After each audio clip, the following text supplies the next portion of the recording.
Hey friends, Pastor Larry, midweek update. We've got some really cool stuff going on right now. If you were in worship this last Sunday, we talked about, as we wrapped up the remarkable sermon series on the marks of a Methodist, with A Methodist Loves God. And what I talked about was before we can rightly love the world, because sometimes that's really difficult, loving those on the outside. We have to do a better job of loving one another, practicing on one another. And it really goes back to this concept that John Wesley had of watching over one another in love. And one of the ways that we're aiming to accomplish that at TUMC is our discipleship team has been hard at work since this past winter, really, working on life groups, which are really our way of recovering this Wesleyan concept of the class meeting and the band meeting, watching over one another in love, doing life together. So there was a recording error with the sermon on Sunday, so we don't have video of that, but I'm going to drop a video down below that kind of explains life groups. One's from Dr. Kevin Watson. I showed that during worship, and it's his explanation as a Wesley scholar of what the class meeting means for today. And the second one is two ladies from our church who have been in one of our test groups, and they've been in a life group together for a few months now, talking about their experience with it, the impact it's had on them, and why you should consider joining up as well. We're just excited to get these rolling. You saw on Sunday the format for a life group meeting and the questions that are asked of one another. And I've had a lot of conversations with people this week about them, because those are some deep questions once you get past the, hey, how are you doing? And how might God be speaking to you? To get to a point where you're really willing to peel back a layer and share with people, that takes time and that takes trust.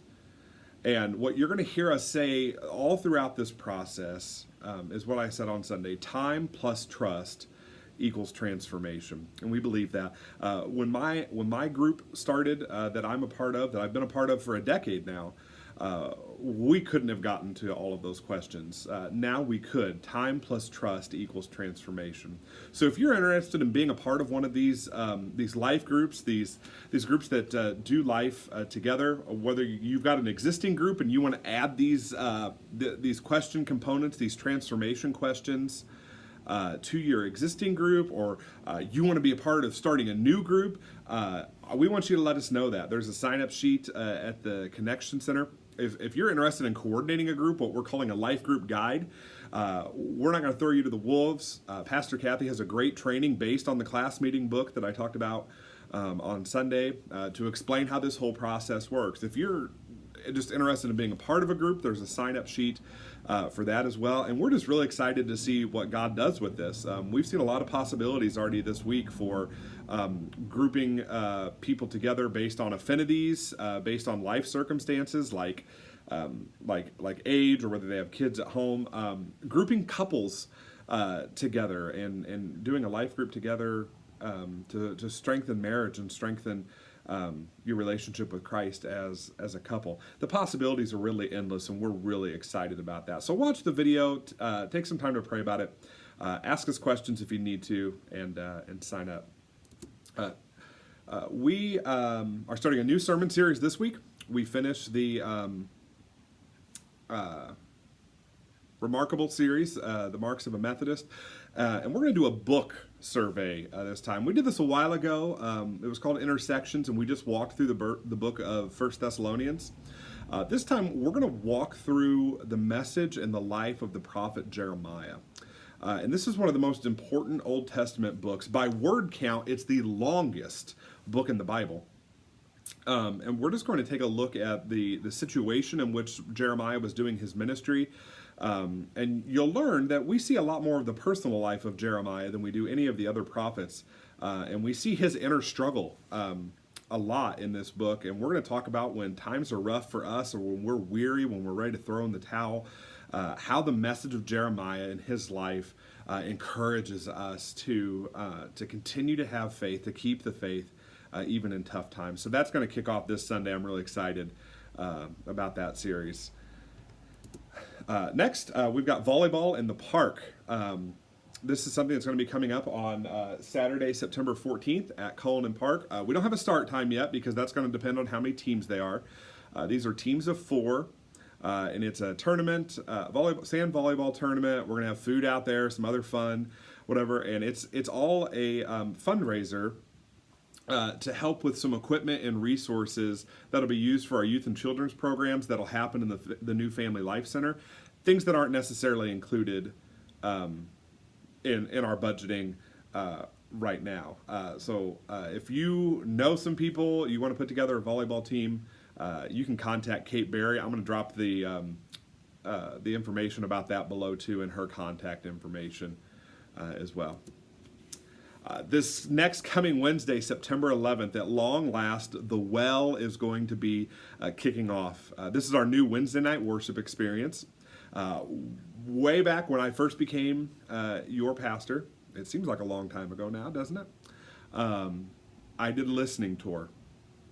And I met in several homes and met with various groups of people. And one of the recurring themes that came out was alternative worship services. This was especially true for people who had a heart to reach new people, particularly those that might work on the weekends, and for families that travel. And the travel sports phenomenon is here to stay, and a lot of churches want to grouse about it, and I think that's a battle we would lose, really.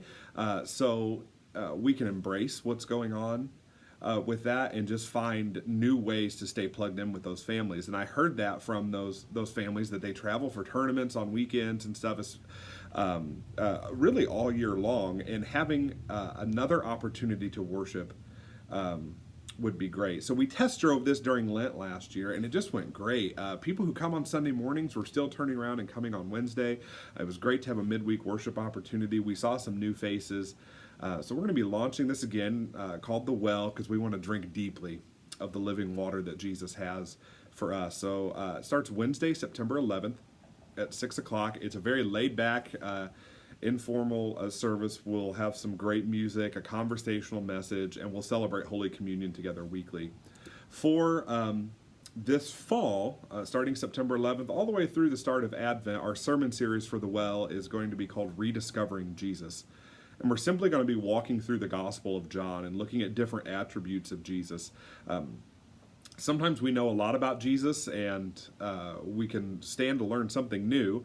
Or sometimes we need a crash course all over again to be reminded of just how incredible our Savior is. And that's our aim in walking through this sermon series. So I hope that you'll join us for The Well, and I hope that you'll invite a friend, especially someone who doesn't go to church anywhere, to invite them to come and be a part as well. Hey, I hope you're having a great week. Check out any other information that I drop down below, and we'll see you Sunday. God bless.